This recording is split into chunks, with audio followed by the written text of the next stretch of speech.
avez parlé en fait d'une expérience de ferme biologique comme vecteur spirituel.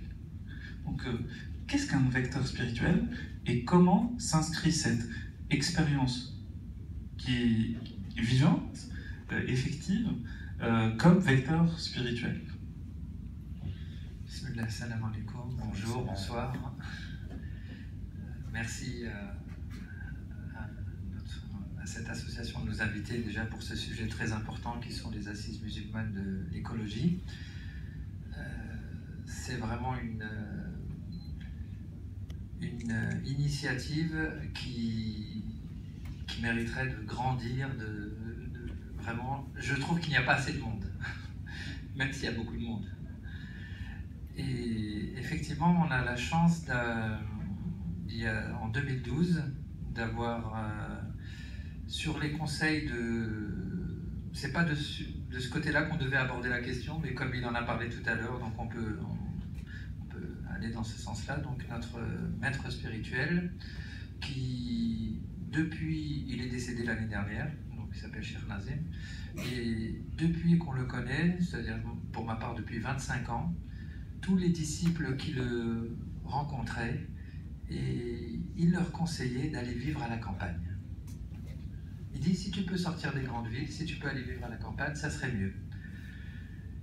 Et effectivement, il nous a donné ce conseil il y a 25 ans, et c'est en 2012 qu'on a pu le réaliser, et que partiellement, finalement, puisqu'on n'est pas parti vivre à la campagne, mais on a eu l'opportunité extraordinaire d'acheter une ferme, une ancienne fermette, plutôt, parce qu'il y a 1 hectare, une ferme aujourd'hui c'est plusieurs hectares, de l'acheter donc et de pouvoir faire un lien entre la ville et la campagne, de vivre un lien entre la ville et la campagne.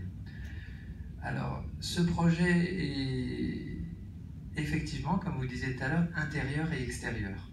Puisqu'effectivement, tout ce qu'on voit à l'extérieur de soi n'est que le reflet de ce qu'il y a à l'intérieur de nous. Et la chance qu'on a eue, c'était de trouver un lieu qui était complètement à refaire. Donc on a commencé par la base, c'est-à-dire la construction de cette ferme et la découverte des matériaux qui font cette ferme.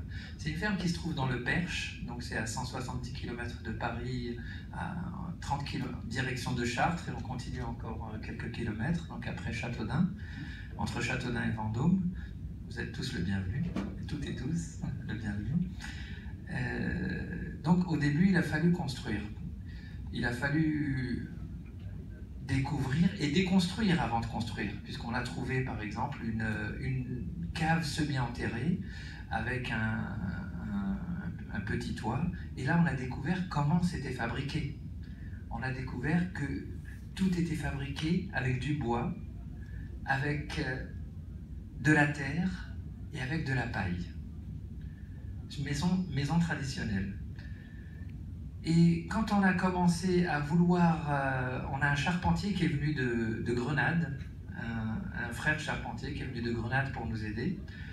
Il a voulu installer un escalier. Et pour installer cet escalier, il a fallu qu'il change le lieu de l'escalier. Donc il a dit, moi je vais reprendre les poutres qui servent à... je ne sais plus comment ça on appelle l'ouverture... qui fait monter aux chevêtres. Le chevêtre, il voulait le déplacer complètement au lieu de faire un nouveau chevêtre et de refermer. Donc il a tout démonté le chevêtre qui était dans l'ancien escalier dont on voulait mettre par exemple d'ici à là-bas.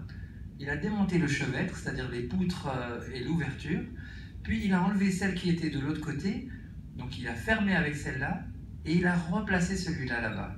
Et alors, qu'est-ce qui s'est passé? C'est que comme le sol et le plafond, le sol du grenier, mais le plafond, quand on était en bas dans la pièce, était fait de paille et de terre. Dans n'importe quel cas, on aurait été obligé de reconstruire, de faire du béton, etc. Là, ce qui s'est passé, c'est qu'on a fait tomber la terre qui était dans l'eau, autour des poutres qui étaient de l'autre côté, et la paille, tout est tombé. Et en fait, il a suffi de remélanger, de remettre de l'eau pour pouvoir refermer l'autre côté qui était ouvert auparavant. C'est-à-dire qu'il n'y avait rien à acheter, juste à rajouter un petit peu d'eau. Et déjà là, on a été ébahis sur le mode de construction des gens qui nous ont précédés, qui vraiment ne perdaient jamais rien. Ne perdaient jamais rien. Alors qu'aujourd'hui, on gaspille sans compter, comme le disaient nos intervenants auparavant, et peut-être que le gaspillage, effectivement, est une des clés, une des tendances à combattre le plus possible, ce gaspillage qui est le synonyme aussi de voracité, j'allais dire. Hein?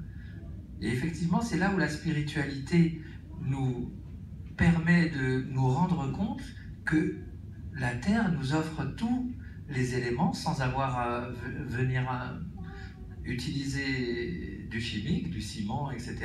On pourrait très bien construire avec la terre et la paille. Et des édifices qui sont les plus solides. C'est ça qui nous étonne, puisque c'est un pays, le Perche, où la pluie tombe sans arrêt. Les agriculteurs du Perche, aujourd'hui, sont devenus agriculteurs juste parce qu'ils ont pu mettre des drains dans la terre, pour vous dire à quel point il y avait de l'eau dans cette région. Hein, c'était des éleveurs auparavant, ils avaient des petites parcelles de jardin, mais ce n'étaient pas des agriculteurs avec des céréales, etc. Alors aujourd'hui, ils ont tout transformé le paysage, effectivement, en mettant des drains dans la terre qui leur permettent d'évacuer l'eau. Alors comment ça se fait qu'un pays plein d'eau, une maison qui est faite de bois, de terre et de paille, tient parfaitement pendant des siècles? Une question par rapport à cela. Comment ça se fait que les ancêtres ou les anciens ont pu voir, en fait, c'est-à-dire qu'on a une vraie expertise technique, vous avez parlé d'un fonctionnement sur un projet concret, comment les anciens ont pu avoir cette approche technique basée sur le fait que tout peut être interchangeable, qu'il ne fallait pas le gaspillage, et pourquoi aujourd'hui ce n'est pas toujours le cas? Alors, c'est très intéressant comme question, effectivement. La raison en est simple, c'est qu'aujourd'hui, le mode de vie, dans le mode de vie actuel, la nature est complètement enfouie sous l'asphalte, sous le béton, sous le verre, sous l'acier. Nous n'avons plus de rapport direct avec la nature. Et c'est là où, effectivement, vous me permettez de rebondir sur l'autre côté de cette expérience, c'est qu'effectivement, en partant de manière régulière dans cette ferme, en passant un temps, parce que c'est pas en y allant quelques heures qu'on peut vraiment goûter à l'unité de l'homme avec la nature, mais c'est vraiment en passant quelques jours à chaque fois qu'on peut déjà avoir conscience un peu plus de la floraison des arbres, puisqu'on a la chance d'avoir des pommiers, du manque de pluie quand c'est l'été. À ce moment-là, on voit la mare et le puits qui descendent. Et là, on a vraiment la conscience de l'unité de l'homme avec la nature.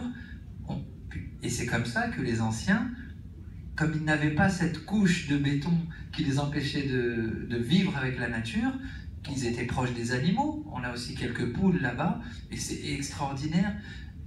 Ça fait vraiment chaud au cœur quand vous mangez un repas et qu'il reste quelques restes et que vous savez que vous allez le jeter aux poules et qu'ils vont le transformer en œuf.